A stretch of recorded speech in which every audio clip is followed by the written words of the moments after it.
So you're the new competition to Rotax, from what I understand. Yeah, in a certain respect. I mean, we've got some engines that compete well in the Rotax category, but now we've got up to 8 engines, so we go from 97 horsepower all the way up to 200 horsepower. So it's, you know, a lot more breadth, really. Now, when did this engine first come out into the market?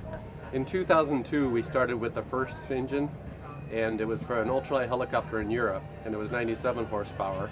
And then that evolved into, you know, with some slight changes, became 107 horsepower.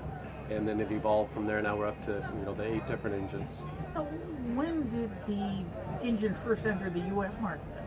Really about 4 years ago, we started getting a couple of engines. We started UL Power North America about 2 years ago. And now we've probably got about 70 engines in the United States. And are most of those engines that would be, say, into light sport, or are you selling even bigger engines for bigger aircraft? Yeah, it started out 2 years ago. We just had the 4-cylinder engine, and a sweet spot seemed to be 130 horsepower because it was about the same weight, maybe a little bit more weight than the Rotax, a little bit less weight than the Jabiru, but a little bit more power. So that was kind of the sweet spot. Even though we had 4 different 4-cylinder engines, the 130 horsepower was popular. And now with the 6-cylinder engine, we're getting a lot more interest from, you know, beyond just the light sport. We're getting, you know, a lot of the amateur-built experimental airplanes as well. Now, are you looking in the near future to go into through the ASTM standard? Yeah, in Europe, actually, the factory has done all the ASTM testing, and they're working with a couple manufacturers in Europe to actually install the engines in SLSA aircraft. Now, what are some of the advantages of your engine, say, over a Jabiru or a Rotax, that type? Well, what's nice is it's a traditional aircraft engine design. It's got the direct drive, so there's no gearbox, and as a result of that, the engine is at a much lower RPM. You know, we're cruising at maybe 2,800 RPM on the engine, so the engine should last longer theoretically. And also compared to the Rotax, we've got a wet sump, and we've got direct drive, air cooled, dual electronic ignition, multi-point fuel injection, and FADEC. So it's just got a lot of technology that the Jabiru doesn't have and the 912 doesn't have. The 912iS now has it a little bit different packaging, but it's much more similar. But we're a lot more power than the 912iS. Now, are you buying this, or is the company buying this and putting it on, or are they designing this stuff specifically for aircraft applications? The engine is designed from scratch, and everything except the pistons is their own design and manufacture. And then the components like fuel injection and the FADEC and things like that, they had been buying off the shelf. The ECU itself now is their own design and manufacture, but a lot of the components like the alternator and the coils, those are come off automotive or motorcycle applications. So if someone, for example, had an engine and they were looking at moving to your engine, and let's just take a Jabiru for instance, what would be the difficulties of mounting your engine into a Jabiru installation? We haven't had many people actually take engines off and replace them with UL Power. We're seeing more and more of that, but it's more new installations. But basically, compared to the Jabiru, the factors to consider are the weight of the engine. It's a little bit lighter, and then the power is comparable depending upon which engine of ours that you choose. And so really it's a combination. Most people need a new mount and a new cowl, and then sometimes a different propeller. But really those are the big issues. So say, for example, I was building a Zenith aircraft. How could I adapt, or what do I require to adapt your engine into my airplane? Well, Zenith has a firewall forward kit for all of their airplanes. So on the 650 and 750, it's the same firewall forward kit.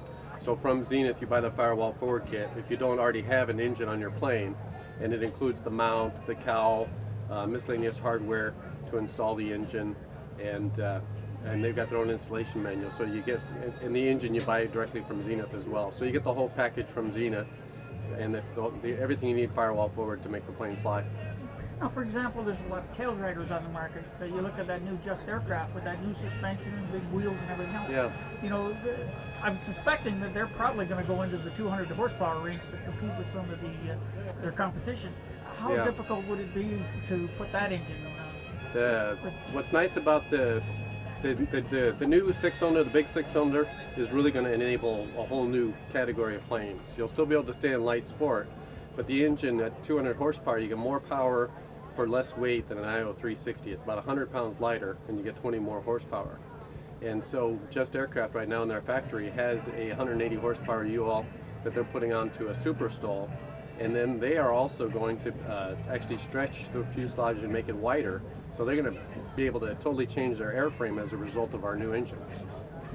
And now, how many manufacturers are you dealing with directly then with your engine as an installation package? In the United States, what I do is if somebody calls me and says, hey, I've got ABC airplane and I want to put UL power on it, I go to ABC airplane engine or company and ask them if they want to do a firewall forward kit.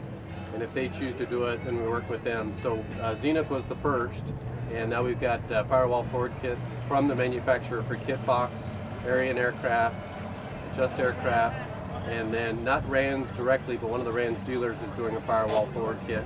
So we're getting a lot more acceptance. And what's nice is the builders really appreciate that, because then they've got the manufacturer's support behind them, and they feel a lot safer doing UL power since the manufacturer's involved in the process. Now, most pilots or someone that's looking at buying is, a couple of the aspects that they're going to look at is, first of all, what's the TBO on it and what kind of warranties are on it? The TBO is 1,500 hours. We'll probably raise that when we get more experience on the whole fleet. And then the warranty is 2 years from the day that it ships to you. So I encourage people not to order the engine until about 10 weeks before they actually want to install it. And then what's nice about this engine is the oil pan, the way it's designed, you can remove the pan very easily. You don't have to take out the exhaust or anything. And you can do a real good visual. The case is designed, it's wide open, so you can see the camshaft, you can see the followers, you can see the back of the connecting rods.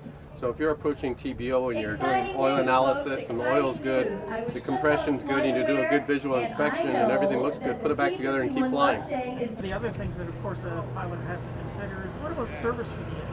Well, what's nice is people are finding is the engine is so easy to work on. You know, a lot of us grew up with Volkswagens and things, and in terms of working on Volkswagen engines or an O200, this is very similar to that. And so in the US, there's probably about 70 engines that I've delivered, and about half of those probably are flying. Everybody except one guy has done all of his own maintenance, and the one guy went to an A&P simply because he didn't have time to do it himself. And so in terms of, you doing your own maintenance, it doesn't void the warranty. We actually encourage it because you learn the engine better, and the more you know about your engine as a pilot, the safer pilot you will be. So if somebody wanted to get in touch with you to talk a little more or get more information, where would they go? You can go to our website, which is ulpower.net, and then we've also got a Facebook page. We put new information on there, like new airplanes flying. You can just search for UL Power inside of Facebook, and then my contact information is on the website, email and phone number. Thank you very much for your time. Thank you.